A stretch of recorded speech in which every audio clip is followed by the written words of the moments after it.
This is so cool. I know. It feels so right. It's Jake Ciely. He's opening our minds to new ideas. Kill him! Who is that guy? Your mama. You just made the list! Oh, wait, you serious? Let me laugh even harder. It's all in football. Sure, we talk about it all the time. Really? No. Burn.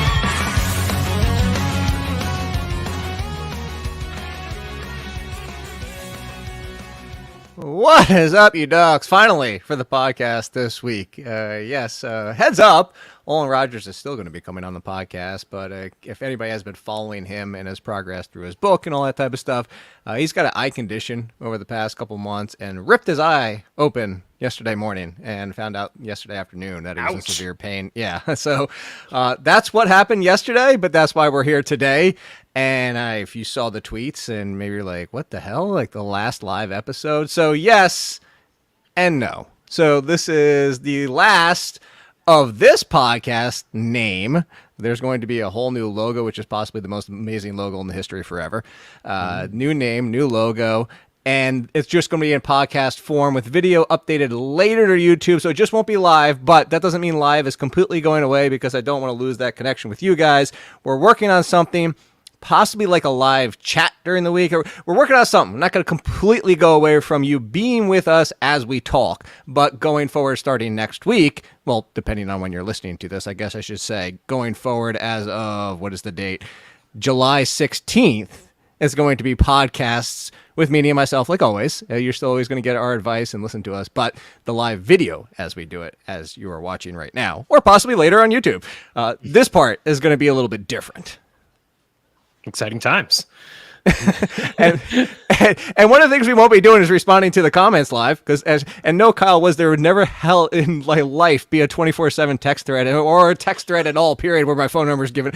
There was actually, Meaney, there was a couple of years ago, I don't know if you were included on that, but there was like a whole pitched idea of like, it wasn't your phone number, but it was like something where you got like a random phone number, I guess like, I don't know, like if anything does that. I was going to say Uber, but Uber does the real phone numbers. Whatever it was like you could message it and then it kicked it to you as part of the analyst panel. And like, but they could just text you at any time of the day and you could just randomly get a text and have to respond within the hour. And it's like, dude, I'm all for making some extra money and helping anybody I can, but that's a whole nother level. Like I'm on demand, but not quite that on demand. Yeah. I love you guys, but not that much. No, we in our Discord, anybody can reach out to us at any time and it comes to my phone. You can tag me, but I may not get back within the hour, especially if it's going to be at like 2-3 in the morning. And for the West Coast people, that's 11 o'clock at night is 3 and 4 in the morning for me. So just won't be responding within the hour. But no, it will still hit up. I still answer 1,000 comments a week I get over the Athletic during season every single year. So yes, 1-900-DUCK-YOU. I actually like that one. Although you might accidentally get a different phone number that you might get charged like $7.99 a minute or something like that. I call that one. Don't call that one. So for today's podcast, and I don't know that we'll get through. Actually, you know what? I'm looking at the list. We're not going to get through everybody, Meaney. There's no way. So I guess the next 2 podcasts, well, depending on which one you're listening to, you might get part of one and not the other. But I was thinking of something we had kind of talked about a few months ago, and I put it on the side to kind of bring back right around now. There's this weird July lull where like we did the best balls. It's still going. Draft season's here-ish. The draft kits are dropping. The magazines are out, but it's still not like we're not in it. Like we launch quote-unquote draft season on SiriusXM with the Flex in New York the first weekend of August, and that's even still a little early for people. So I was like, you know what's good for July? Let's do 2 different angles. The first, repeat or retreat. So these are stars from 2023 that are names that might be up for debate of whether they can repeat or they're going to retreat. They're going to basically, actually even you could say retreat from them, is don't go after them where the assumption is coming from last year. And then once we get through all those, probably 2 shows worth, a little game themey for the next one. It's a bonus life or game over. I like that one better. Bonus life or game over. Like the repeat or retreat's just kind of like rhymey. But the bonus life or game over, some disappointing performances from 2023. And will it be better in 2024? Is this potentially the end? So that's kind of like the next 4 or 5 shows. So repeat or retreat. And in classic fashion, as Meaney knows and what we would do on this show, Meaney, quarterback, running back, or wide receiver, where should we start? Let's see. Let's do quarterback. I was going one direction if, not the band, if you had picked them, I was not going to change. I was actually going to start with running back no matter what. So we're starting with running back, okay, and that's where we're going. I legitimately, no matter what you said, running back is where we're going. I think the first name on the list, we just talked about him yesterday on the SiriusXM show, but we kind of touched on him a little bit in kind of like a player versus player debate we had, but I did want to talk about him as a whole on our show. Duvernay, whatever. But it's a Devon Achane, A-Y-Chan. We've officially got the name last year. It's still getting mixed names everywhere you look. People still mess it up, but it's Achane if you want it properly. Achane, number 2 or number 3, depending on your league in fantasy points per game. That's how good he was. Touchdowns through the roof. Yards per carry, through the roof. Yards per touch, through the roof. This guy was through the roof every time he got the ball. But, meaning, obviously, we do not think he's going to average 6 yards per carry. Obviously, we don't think he's going to average over a touchdown per game. But for ADP purposes, where he's being drafted as an RB1, will he repeat RB1 status, or are you retreating from Achane saying, it's just that's otherworldly and unable to be repeated? Yeah, I don't think he can repeat what he did. I think that he can have a similar type of season over like a full course of a season. Like if he had 16 games, I think he probably flirts with 1,000 yards. He had 800 yards in 11 games. He probably catches more than 27 passes. Maybe he flirts with 40. I know you had the projection of him flirting with 50 when we chatted about him yesterday. I think that he can have a good season. I think he can be efficient in Mike McDaniel's offense with, limited touches. But I don't like the cost. I'll tell you that from a fantasy football perspective. As RB7, RB8 off the board, I'm not interested. That's just not how I play. I typically like to take wide receivers early anyways, and I just don't like to have that risk that early in my draft. I think, if you are a running back guy and you started CMC and you do have a solid floor there with Christian McCaffrey, even Bijan or Breece Hall, I think, you could afford to take on that risk as having him as your RB2, but I would not feel comfortable if he was my RB1. So I'll say that he'll retreat because he was just so efficient. Like there was a 5-game stretch where he had roughly 5 touchdowns and like 600 yards. Like I just don't think he's going to have that. I don't think the performances are going to be like that. And I don't think Raheem Mostert's going anywhere.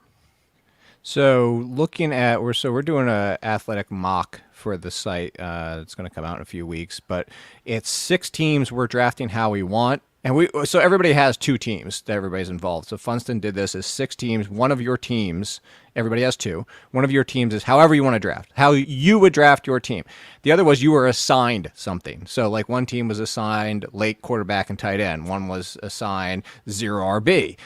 I got the balance one where I have to draft my entire starting lineup before I can draft anybody off the bench. Like even if I have 3 wide receivers and I see somebody of value, there's no flex, so like I can't be like, 4th wide receiver. No, I have to draft my starting lineup. Interestingly, just looking at this, and even with that little bit of a tweak, Achane wasn't even a top 10. He actually went 13th at running back. This is who went directly in. Yeah, see, and that's the thing is I'm with you. It's like I think that's the more proper spot for him. Just in front of him, Kyron Williams, Pacheco. To me, by the way, I know you like that pick. That was my balance team. Pacheco, Rachaad White, Josh Jacobs, Joe Mixon was my other team. And then Achane in front of Kamara, ETN. I'm actually surprised ETN went that late. ETN, Stevenson, Connor.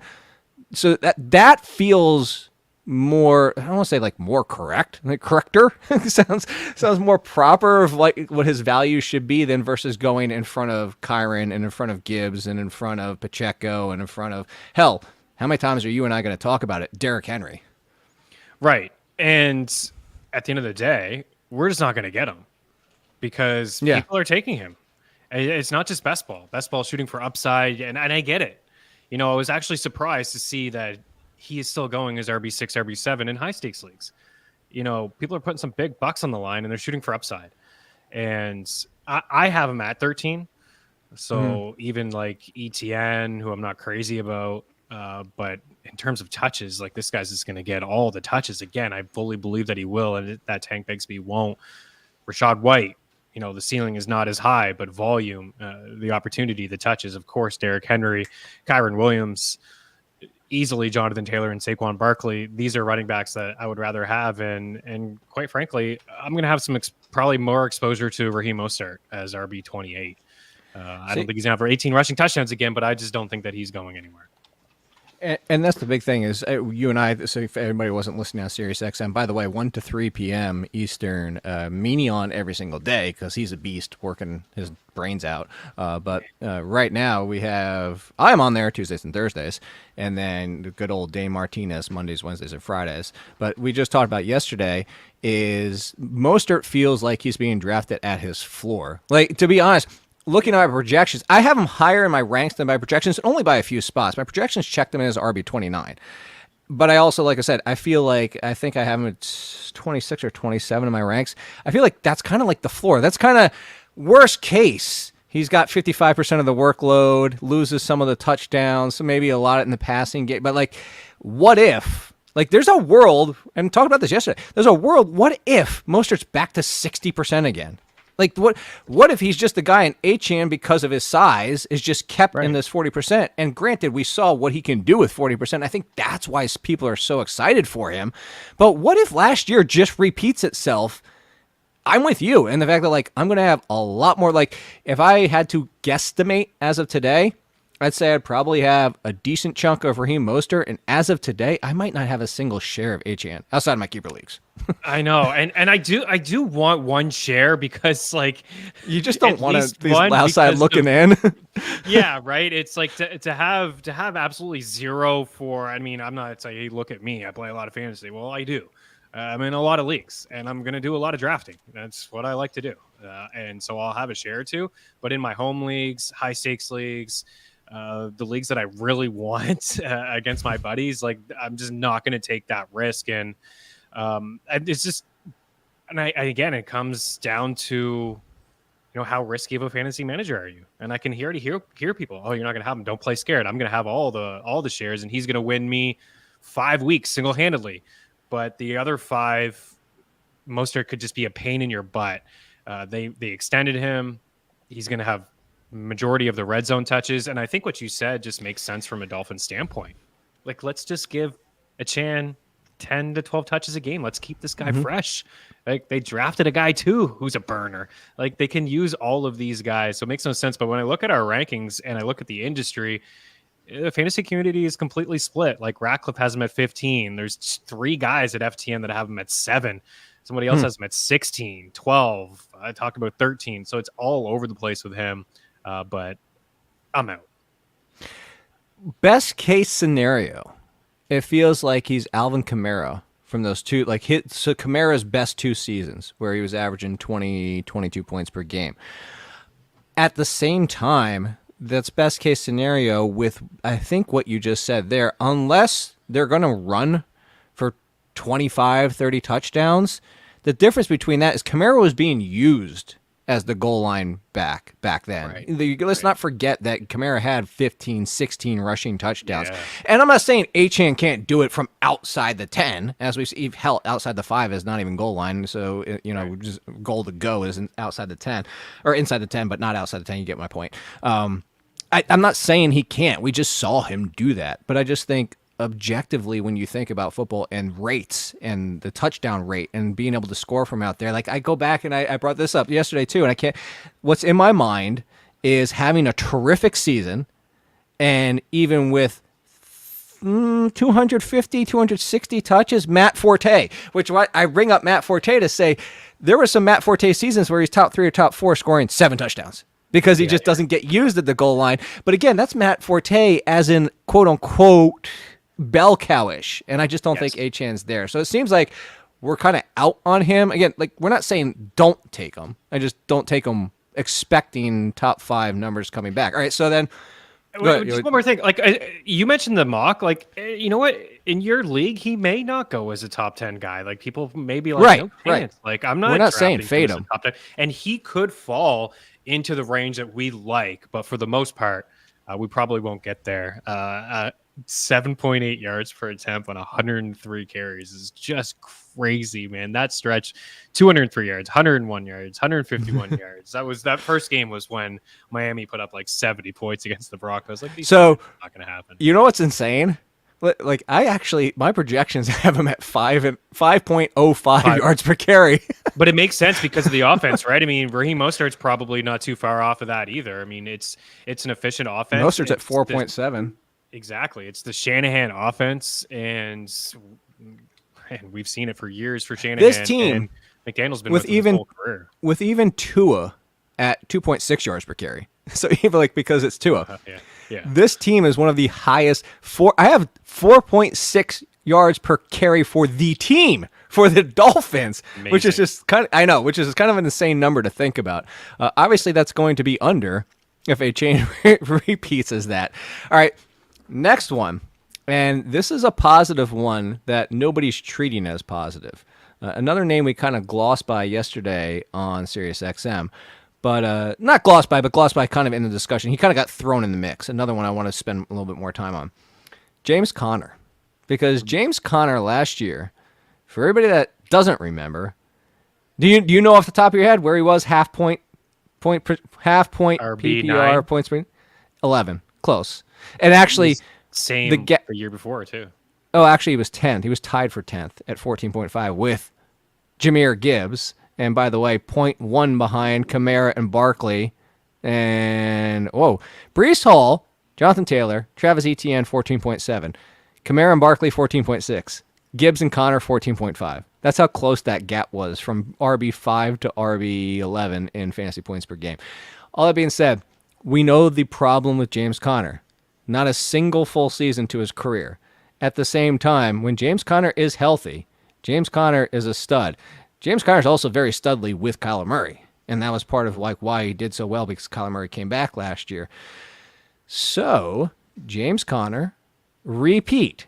RB1 value, which you don't have to even get close to taking him as. Oh. 5th, 6th round. I am so in on James Conner. I think this is the first time in about 3 or 4 years where I'm like, dude, I actually am actively looking for James Conner.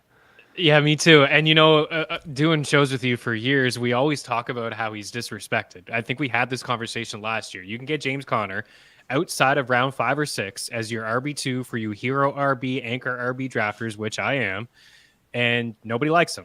He's going to get disrespected. And it's the same thing. And the fact that you add in Trey Benson as a guy that they took in the 3rd round, I've seen him go ahead of James Conner, and I just shake my head. He may be the future back in the desert, but the present back right now is James Conner. And you're right, there's been some injuries, but he's coming off his first 1,000-yard season in Arizona, and he was, 13 games? He's had 35 touchdowns in 3 years in Arizona. He is a good running back, and they didn't have a whole lot to work with last year in the offense. Down the stretch of the season, they ran the ball really well when Kyler returned, and they only really had Trey McBride. And now you're adding McBride in his 3rd year and Marvin Harrison Jr. I actually think this offense is going to be decent. I'm not saying top 10. It's not going to be bottom 10 either. It's going to be in the middle of the pack. I like Conner too. Again, you can get him outside of RB25. So since he's been with Arizona, 15.9, 13.8, 14.5 fantasy points per game. Those are really good showings. Really good. His worst season back with his last season with the Steelers was 11.3. That's just, I mean, that's his worst. So James Conner, again, granted now he's getting towards, he's 29 this past May, so he's already at 29. You don't have to worry about him turning 30. He's got another solid year in him, right? That's what I mean. Like I was just about to say, go-to year. We're talking about he's never had. Last year was actually his 2nd highest rush attempts because he's always getting hurt. It was 215 his first full season his rookie season. He only ran the ball 32 times, but 215 last year was 208, and I think his highest season was that his highest season in touches too. Yeah, it was 270. He hasn't even had a 300 touch season. He was on worlds behind other guys. Yeah. I don't know if I don't know with confidence. I'll tell you that maybe he'll only play 14 games this year. but I still think if he plays 14 games this year, he's getting. I will say one thing: 5% of the touches in that offense on the ground. So if I could perfectly draft, like if I could say, like if I presented to you, like, hey, you get James Conner, and like, what's your optimal world, and you know he's missing 4 games, so he's playing 13 games this year. I would say I want James Conner from weeks 5 through the end of the season. Like, missed the first 4. Yeah, like sure. Last year wasn't as bad because he was there from weeks 10 through the end of the season. But when you get 6, 7, 8, 9 in there, there's a lot of buys. You could get a 6-team heavy bye week in there, which could really kind of hurt. The first couple weeks is the easiest thing to make up for. You're probably, if you draft them as your flex, you might not even be starting him to start the year. So if you could tell me, like, obviously it's not going to happen, but if you were like, hey, James Conner is going to miss September, but then you get him for the rest of the year, I'd be like, put him as an RB1. Because it's the Le'Veon Bell argument. Remember Le'Veon Bell when he got suspended and he still finished as RB3, RB2? Yeah. You guys, you're missing the first few games, but you know when he's active and he's healthy, he's going to get all those touches. Yeah, he's currently going right now, James Conner, as RB26, pick 92 on average. What's that, 7th round? That's 7th insane. round pick.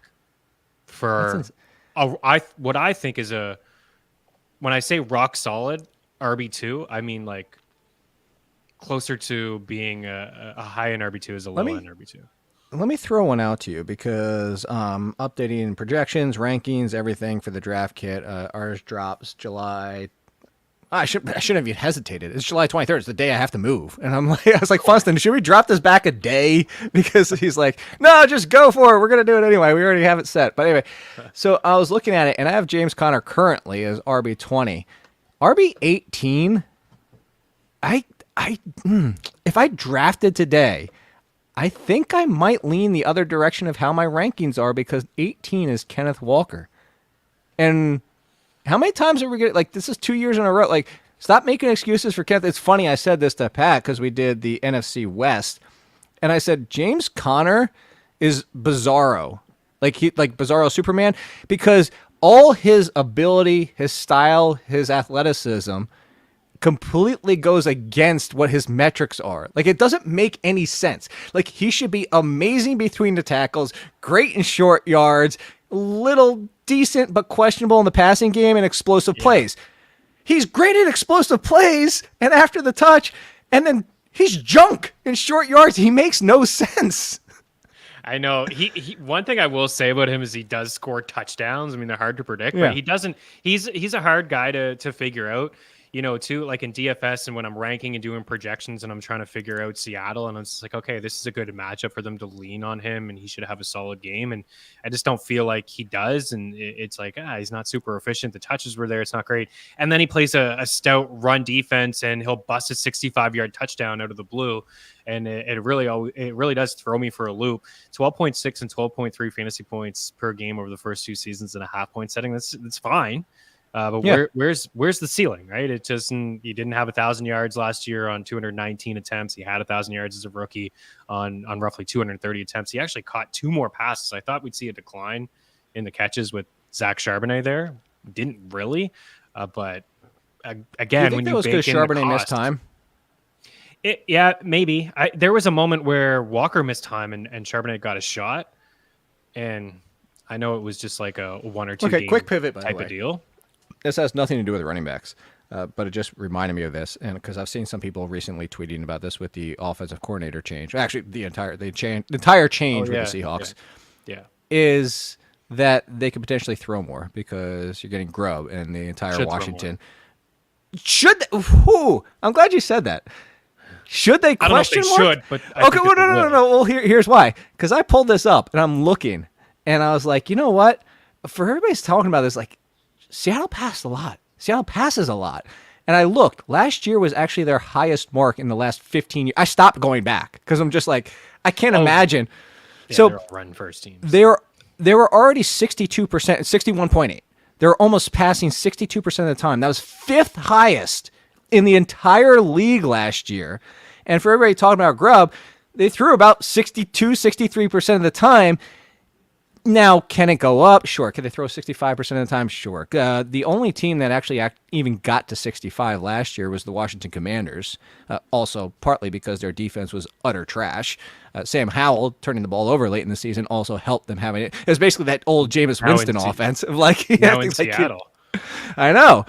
But yeah, not probably starting. So are you one of the people, because your initial response to me was like they should pass more, and I'm sitting here kind of making the counter argument of like, this is why I'm fine with Lockett at his value, because people are just writing him off. Like, very disappointing year. I brought this up to Pat too. Last year was actually the first time in the last 4 years that Lockett hasn't exceeded his ADP, because nobody ever wants Lockett, and he always finishes higher than his ADP. Last time was the first time it didn't happen in the last 4 years. Could he just repeat last year, which was still a pretty good season? Sure, but I think a lot of it comes down to the Smith and Jigba, Geno Smith being possible value at quarterback, and even Noah Fant. And I think people are buying into the passing game a little too much. I know I said we weren't going to talk about this, and this is completely off script, but where are you on this whole Seattle offense?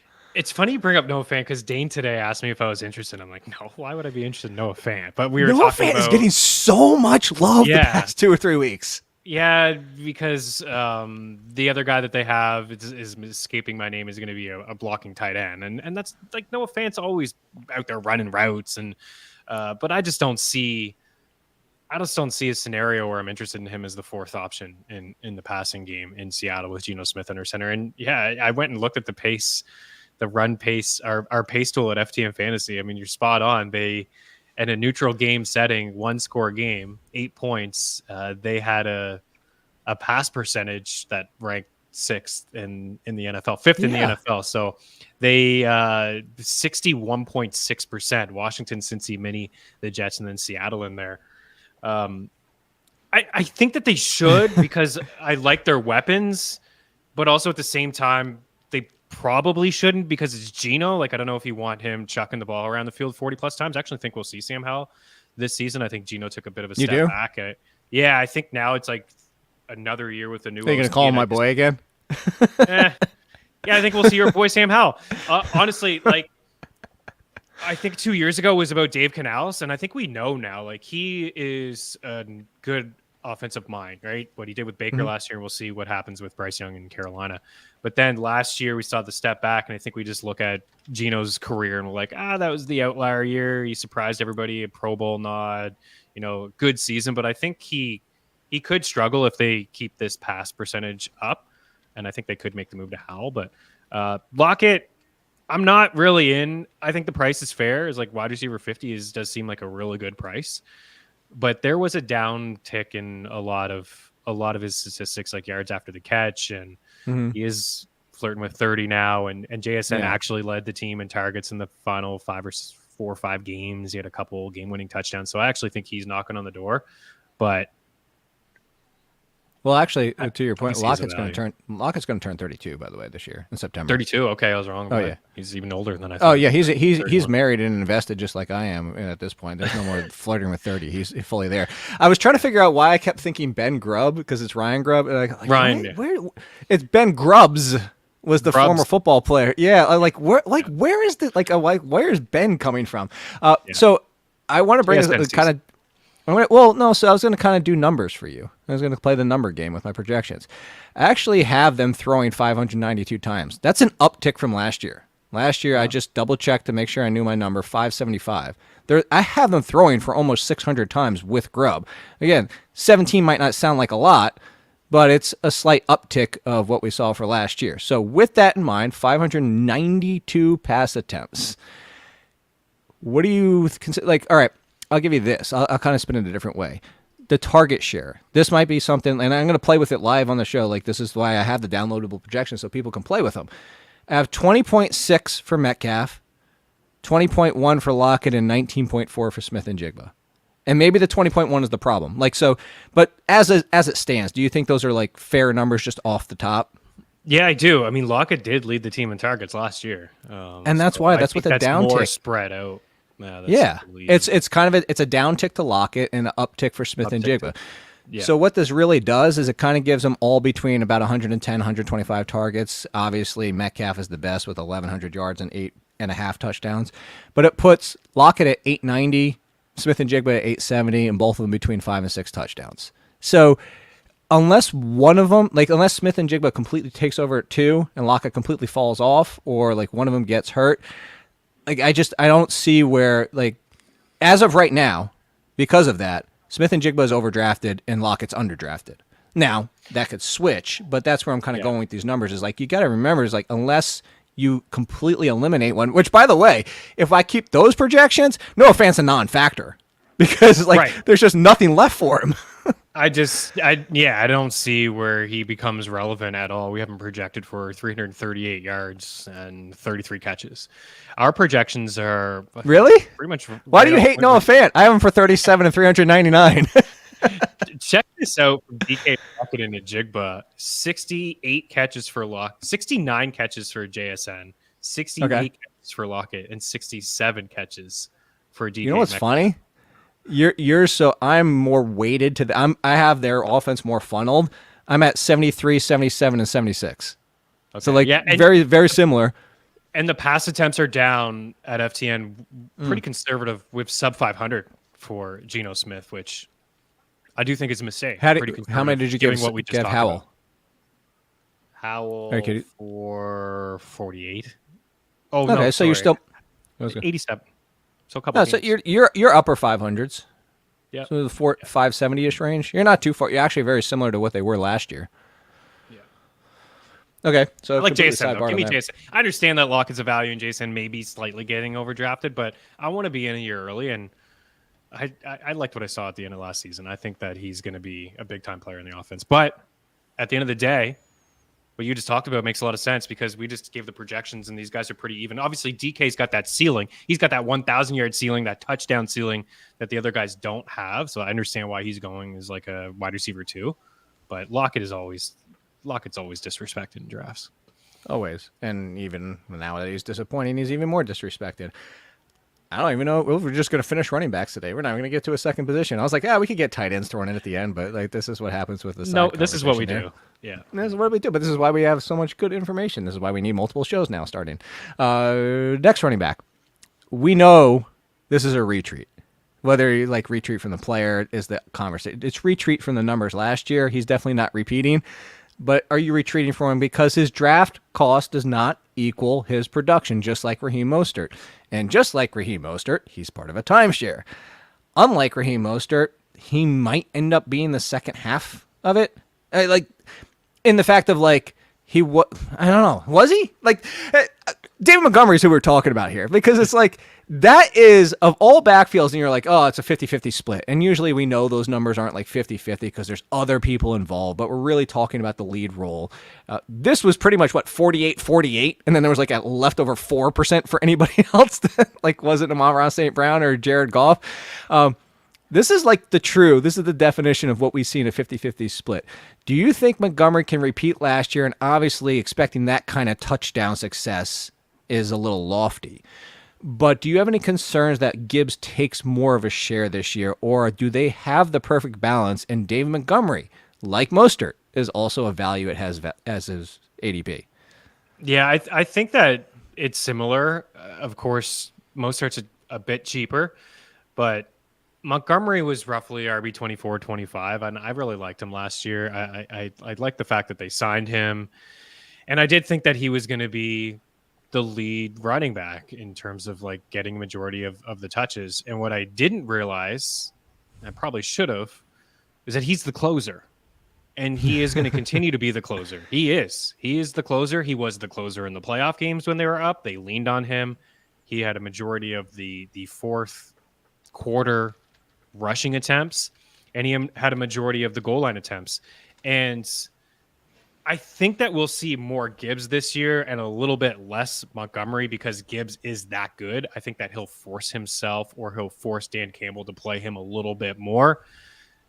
But I don't think that Montgomery, like Mostert, I don't think he's going anywhere. So I look at last year, I see 219 attempts, I see 1,000 yards, 13 rushing touchdowns. Okay, maybe we give him 8. Maybe give him 8 rushing touchdowns. Still going to have a good offense. They play 14 games in a dome. And they're going to win a lot of football games. So they're going to live inside the red zone a lot this year. They're going to score a lot of points. He's still going to get his. Maybe he's not 1,000-yard back. Maybe he's like 900, 950. But I would say for the most part, like what you had last year with Montgomery is is what you're going to get. I have him for about Gibbs about 240 touches, and I have Montgomery for about 210, which is almost identical to what it was last year. Like, I just really don't see why they would go away from it, especially because Gibbs feels, I always bring up this example of Lamar Miller, and I think he's definitively he's a better player than Lamar Miller. For everybody that doesn't know, like, I had Gibbs in tier 1 with Bijan Robinson, saying they should be closer than people should expect, where a lot of people is like Bijan and then everybody else. So this is coming from a Gibbs guy. That all being said, is I feel like if you gave Gibbs 260, 270 touches, you get a less effective version just because of how he plays and his style and his explosiveness. You want that 100% every single touch. But when you look at it and go down to it, I actually have Montgomery for 10 rushing touchdowns.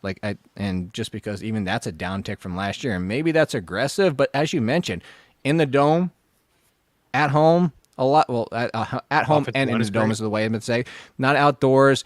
And what all that does is it actually, even with the shared workload being what it is, David Montgomery's still a low end RB2. That's actually way worse than what he was a fringe RB1 last year in points per game and total. Yeah. I had a lot of shares of him, and he was. I never thought twice about not starting him, and just like, I'm playing him. Maybe he falls into the end zone, but I think here's one for you. Would you take either Titans running back or David Montgomery if you're on the board? I would probably just take Dave Montgomery. Yeah, I think I think what we saw last year, it was very telling, and I think Dan Campbell was too. I mean, he made a massive mistake with the season on the line to go to the Super Bowl. Like, 4th and 1? What did they do? They gave the ball to Montgomery, like, to run it. That's how much I love this guy. Like, that was their play with the season on the line, to hand it off to Montgomery, and he got stuffed. But you look at the playoffs and how they utilized him was how they used him in the second half of the season. 14 for 57, touchdown. 10 for 33, not great. Tampa, good run defense. San Fran, 15 for 93, touchdown.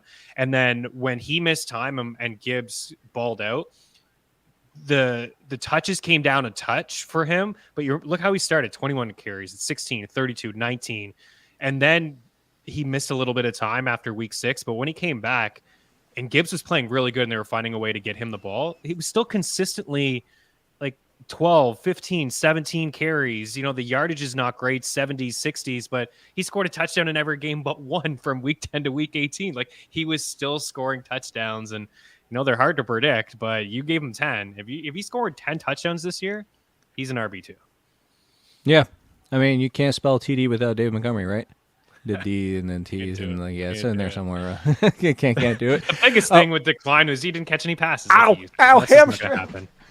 Oh, hammy. Yes, he pulled a hammy in July.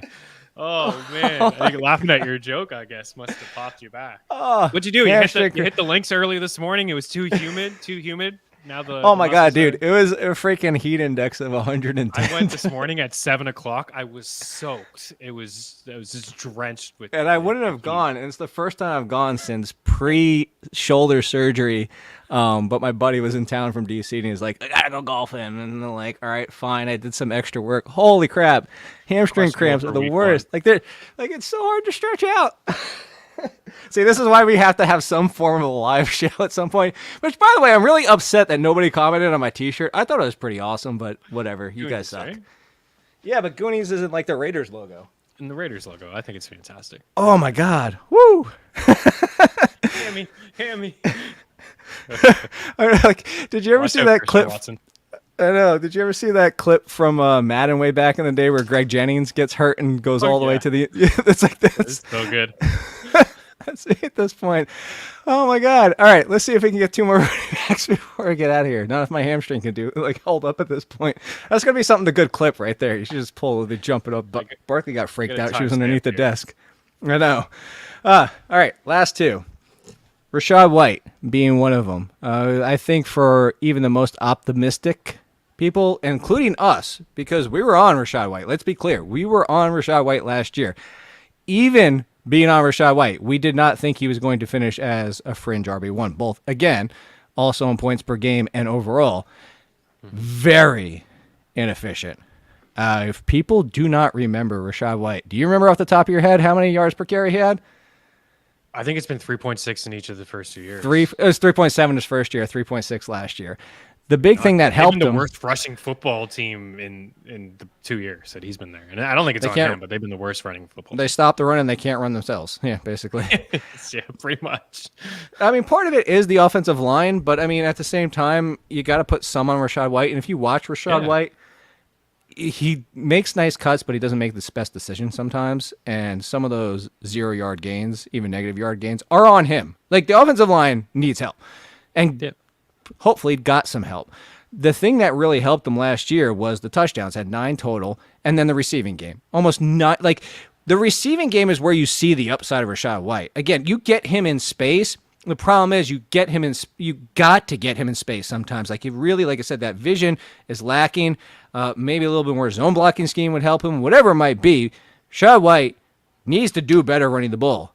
Here's my issue with Rachaad White. I don't think he's losing the lead job. But what did they draft? They drafted a pass-catching running back who a lot of people thought was a great value when they got him. Now, we don't know if the Buccaneers were like, ooh, we just can't pass on that, or maybe they targeted him the entire time.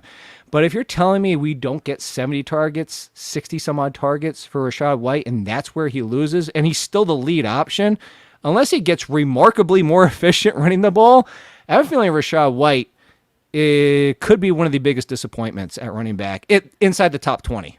Yeah, yes, because again, the reason why we liked him, we saw the opportunity, and for me, I bought into his pass catching abilities. Like, he got 50 passes with Leonard Fournette on the squad that year. People forget about that. Like, Fournette was catching passes too. Like, it was Tom Brady's last year. They had Fournette and they had White, and White really came on strong at the end. I'm like, man, this is a really good pass catching running back.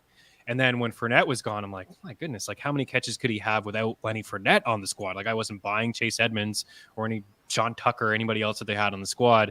And he had 64 grabs on 70 targets. So I would agree he needs to be more efficient. And at RB 13, roughly is where he's going.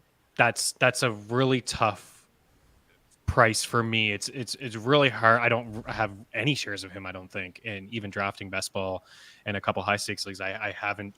And this time last year, it was give me all the Rachaad White. I just liked the value, but I think bringing in Bucky Irving, how many catches do you have him projected for? Can he flirt with 30? Bucky Irving? Yeah. Or Rachaad White? Oh, Bucky Irving? I can tell you. If he flirts with 30, then we have to scale him down to probably what, 50? Mid-20s. I have him for 24. I mean, but that's only on 30 targets. That's the thing. Like, what if it's 40, 45 targets? And as of right now, I have Rachaad White for 62, which is a drop off from last year. But that's my point. What if he doesn't get the 62? What if they pull him off the field and lose some of those value? Like, I mean, I'm not what if so Bucky's concerned running about between the tackles? What if he looks good running between the tackles for a game or That's two? what I was about to say. It's like, I'm not so concerned about that, but I don't think it's a non-zero chance that it happens, is what I was going to say. I don't think there's a non-zero. There is a chance where this backfield turns out to be a lot like these backfields we've been talking about, the Lions, the Dolphins and stuff, but it's the Buccaneers offense. And if it's the Buccaneers offense and you're splitting this, I don't want anyone. I mean, I'll take the cheaper one in case one of them gets hurt. Well, obviously I would want the other person to get hurt. But you get my point. Is like, I don't want it's the Giants without Saquon Barkley, which, by the way, we're going to be talking about that other guy in an upcoming show. Like, I don't want terrible offensive running backs, especially split backfields. Like, maybe if you told me, hey, 70% of the workload in terrible offense. Okay, fine. The volume should offset it. But that's the argument for Rachaad White, is it's the volume. What if the volume's not there? Yeah, and if the volume is not there, then you better hope that the catches are. Like, if the attempts come down on the ground, you better hope that he flirts with 50. So, I mean, I like the player. You're right. He ran the ball 272 times last year. Right there with just behind CMC, right? I mean, number 2, number 3, like Derrick Henry and him, and then Rachaad White. So, yeah, the volume and the opportunities. I really don't think that Bucky Irving is going to cut into too much of the ground game. I just think that maybe the Bucks thinking is, let's get a third down running back here and let's cool it on Rachaad White. Let's give him 250 touches as opposed to 330 or 40 that he had. It's pretty wild.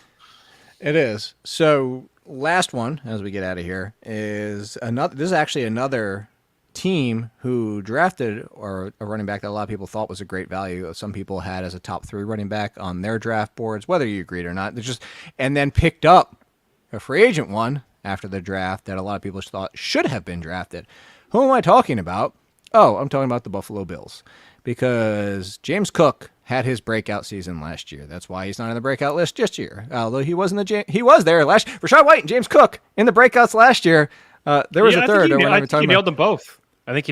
Cook at my breakout running backs last year was definitively the best of my career. Like, I'll just say this. Like, nice, nice. Definitively 3 out of 5. You can kind of count a fourth because he did break out, and then the fifth person had some other situations and actually wasn't a disappointment, but didn't really break out. But anyway, we now have James Cook. They brought in Ty Johnson, like, as we saw, and he got involved, probably losing the job backup-wise to Ray Davis, who they drafted. They also brought in Frank Gore. So here's my issue with James Cook of being a repeat or retreat, and why I would lead. It's funny, a lot of these guys so far today are retreat more than a repeat. The only one they've really been a repeat on is James Conner, interesting enough, I'll ask you, Meaney, and I'm setting you up for potentially either a really great correct answer or the wrong answer. Who is the goal line running back for the Bills? It's Josh Allen. Thank you. You did it perfectly. It is a trick question because it's not a running back. It is the quarterback. Josh Allen is the goal line running back. How many without cheating and looking? You might know this. How many without cheating and looking rushing touchdowns does James Cook have each of his years? He's played 2 seasons. Oh, my goodness. He's got 4? Total or in a year? Total. I think total. Yes, 2 and 2. 3. 2 and 2. Yeah. There you go. Now, to his credit, did have 237 carries, 1,100 plus yards, did have 44 receptions, and scored 4. He actually doubled up his touchdowns in the receiving department. But, again, Ray Davis, Josh Allen is the guy. There potentially is more to be had in the passing game because no more Stephon Diggs. Questions of who is really, truly the number one, and I put that almost in quotes. Do you think there's a chance that James Cook could repeat? Now, the good thing about James Cook is it's just an RB2, and he's still going as an RB2. Do you think he's more likely where he's going to repeat his value, or is he a retreat and you're completely worried that this is going to end up being a shared backfield like it has been previous years? And the answer to who's the Bills running back is Josh Allen, stay away from everybody else. Yeah, that's kind of how I feel. You know what? I've started to come around a little bit on James Cook. Maybe it's because I don't know. I took him in the FSGA and I hated it when I took him. It was a 15-team. Don't best you ball hate league. those picks? You're like, yes, I have to make it and I don't want to. Yeah, it was a 15-teamer and it was a best ball and it's only 2 wide receiver slots. So 2 running back slots and 2 wide receiver slots, where your typical best ball, underdog, wherever it is you're drafting, it's heavy wide receiver. But this draft was heavy running back, and I think I picked 5th. I got Tyreek Hill, and by the time it came back to me, all these backs were gone. All the ones that we've talked about, besides of course Connor and Mostert. And I'm thinking to myself, like, I think I got to do it. I think I have to do it with the change from Joe Brady. But it killed me because of what you said with the rushing touchdowns. Like that what is it? Could he have 6? Could he have 5 or 6 as a starting running back? I don't think that he's going to lose his job. I think what we saw from him in the second half is what we're going to see from him this year. And Joe Brady took over and they leaned on him, like it's roughly 17 carries per game, opportunities, catching passes. He was a borderline RB1, especially in a PPR league. In like when that change happened, when Brady took over roughly week 10 or 12.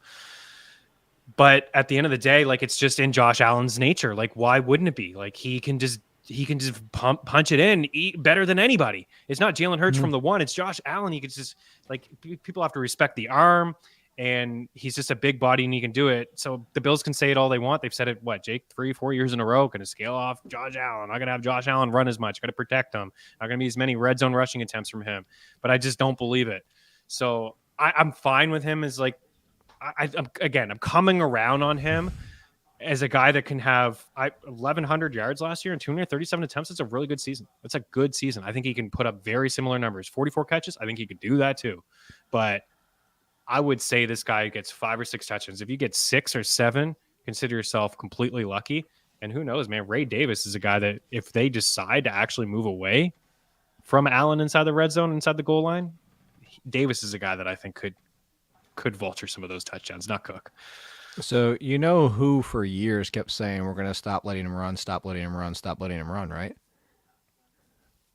Apart from Josh Allen? Yeah, Carolina Panthers. You can't stop the quarterback. You can't stop Cam Newton. You can't stop Josh Allen. You can't stop Lamar Jackson. You can try. The only thing you can do is what Robert Griffin's been saying, like quarterbacks have been smarter to do so, is start running out of bounds. Start sliding, not taking contact. That's at least getting through their noggin. When it gets to running, they're going to run. Like it's part of their game. It's what makes them so dangerous. And if you're going to have somebody like Josh Allen, who's built to be able to take it like Cam Newton did, and it's not like a Jaden Daniels or even a Justin Fields where you're like, ooh, you don't want him taking too many shots. You have that body. Like, why are they going to stop? Like, the only reason Carson Wentz stopped is because he got broken 3 times over and his head spun sideways. Like, it was like, and then he lost his job. Like, he was never the same after that. But I mean, he didn't even stop. When he got hurt, he didn't even stop the first time. Josh Allen had 14 attempts at the goal line, so inside the 5. He had 44% of his team's rushing Where did attempts. that rank at running back attempts, period? Like, just with running backs. Do you know off the top? I have a feeling that had to be like, what, top 12 for like running backs? Yeah, like Mixon's at 81%. Saquon's at 100%. Oh, I meant the total attempts. Oh, the total attempts are inside the top 7. Raheem Mostert had go. 19, Gus Edwards 19, Joe Mixon 18, Dave Montgomery 17, McCaffrey 17, and then Hurts and Allen. Hurts had 16. Inside the top 10. Hurts had 54%. But inside the top 10, both of those guys. And even like Montgomery, 60% of his team's rush. Geez, CMC only had 53% of his team's goal line attempts. Bomb. Josh Allen's flirting with Don't that. draft CMC. You know what I mean? Like, that just goes to show, like, CMC's a goat and he's a stud. The Niners are willing to use other options in there, Debo and whatever they want to do. Maybe they just score touchdowns before they even get to the 5. But Josh Allen is not going anywhere, especially near the goal line. And that caps James Cook's ceiling. If I told you 8 rushing touchdowns for James Cook this year, you'd be like, man, this guy's an RB1. Under all day long? Oh, yeah. Under, I mean, if you RB1. Guarantee, definitively, he would be in the RB1 conversation. You know what would be a conversation for another day, I think, is it? Well, not only what we're going to do for the next show, but I'm curious, the games that Kyron Williams played, what his percentage was. Because I feel like his number is super high, but it's offset by the fact of not 5 games played. He only played 12. So Kyron was actually just right behind with 13 attempts. And that was in 12 games. Yeah, 13, 60% of his team's attempts. And near the top overall in general with 50 red zone rushing attempts, which ranked 4th. And he missed time. Yeah. So hopefully you didn't miss us this time as we had a rescheduled show. We'll be back on Tuesday in the podcast form with the announcement of the new show, the announcement of the new logo, and all that type of stuff to make sure that you please subscribe. We will be doing a giveaway, as always, because have to do this all over. Thank you very much, Apple Tunes podcasting, whatever it is that keeps breaking, and we're hopefully going to be able to fix it this time by scrapping everything from the old one and going straight back to a new one, hopefully. Hey, before we get out of here, I got a touchdown number prop for James Cook, and it's crazy low. It's 3.5. It's 3.5. Okay, I would actually. I mean, if I had to bet, could he get 4? Yeah, he could get 4, right? Seems like a very low number, but Vegas is telling you what we're talking about here is that you'd be lucky to get 5 touchdowns. If Davis is a non-factor, I would hit the over on that. But put it this way: if all this being said, as we talk about this. I mean, if you told me, what was this carry total from last year again? I'm trying to, off the top, was it 240? 200 and something. Yeah, you had 237. 237. You told me 237 again right now, meaning you said guaranteed 237 carries. I would take the over. Yeah, and his rushing yard prop is 875 too. There's a big difference actually between Caesars. DraftKings is hanging another 100. They have like 975. I was going to say 875. I would hit that one too. Fairly And this low. is coming from, there come people that are kind of cautious on him. Right. So yeah. Right. But Good times. they know what they're doing. We know what we're doing. Podcast, like I said, live version somewhat isn't going to completely go away. We're figuring that out. We're not going to leave you completely. I got to wear these. I have over 100 of these T-shirts now. Got to keep them on the screen somehow. Oh, yeah. I'm not even kidding. We counted them up. I was like, I probably have 50, 60. Nicole's like, no, way over. And we counted them up. Yeah. I surpassed 100. I am in triple digits with my fun T-shirts. You're gonna have to make some sort of blankets when you get older or something. Ooh, that's you a into good that? idea. T-shirt Yeah. blankets? That's a good idea though. I like that. I saw it on Rules of Engagement. Putty from Seinfeld's on it, so it's a good show. What's He's got a blanket with all his favorite teas, like that don't fit him anymore from like high school and stuff. That's a pretty good idea. You know what's so funny? Did you just start watching that or something? No, I just thought about the T-shirt thing. You just remember from that? So Nicole and I just finished Big Bang Theory. She had never seen it. We watched it from beginning to end. I don't care what anybody says. I think it's one of the top 10 comedies. If people can call it easy comedy or ever. I think it was great. And it was kind of like sad. Like, hey, it's a friend that I might moved away. I might never see again. Because it's like you finished it. It's like all the newness is gone. You can still go back and rewatch like Friends and all that type of stuff. But it's you lost it. And for like the laugh track, by the way, Seinfeld had a laugh track. So don't come at me with that. But anyway, as a sidebar, we were kind of like, hey, like, let's try this. Like trying to think of like new comedy shows. Because the reason we do it is because we watch it in bed as we go to sleep. Just something to laugh. And it's not like too dark or whatever. Easy 20 minutes. Yep. The thing is we were like on Amazon watching Man with a Plan. And she started one episode of Rules of Engagement. Like, that's so random that you brought that up. Like, all the shows to randomly bring up. Yeah, that is pretty random. I understand why she would try Man with a Plan, but Rules of Engagement, and that's an older show, too. It's decent. It's nice. It is. By the way, Seinfeld, going back and watching that, I usually put that on while I'm working out. That show came on today. It would have been canceled in like 3 episodes. Holy crap. There's some stuff on there that you're like, how? Even like, it's not even far back as The Office. The Office would. Oh, yeah, The Office. That's why Steve Carell said he won't do it again. Yeah, because he said there's no way you could do it today. King of Queens, I don't think would fly either. There's a couple lines in that show that probably wouldn't fly today, but good shows, man. Good shows. Yeah. As we just totally went another 5 minutes. But yeah, hey, how about that? Just enjoy life and stop trying to cancel everything. Although this episode and this show is technically canceled. So goodbye, everybody. Peace.